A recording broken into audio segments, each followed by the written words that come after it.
Introducing Colitis amaranthus viridis of the family Amarantaceae.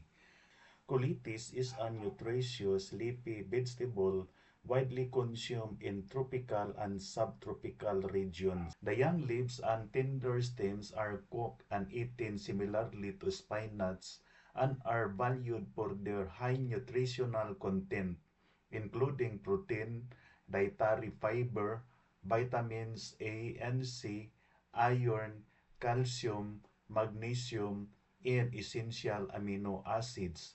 Because of its rich nutrient profile, it contributes to healthy growth, supports immune function, and helps prevent nutrient deficiencies. Traditionally, the plant has also been used in herbal medicine as a diuretic, laxative, and remedy for fever, inflammation, digestive disorders, and intestinal wounds.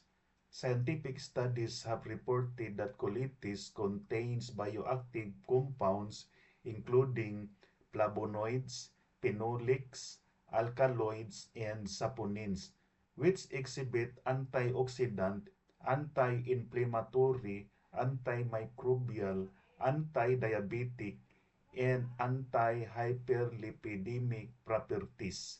Due to its nutritional and medicinal value, colitis is considered a useful food and a promising source of natural therapeutic compounds.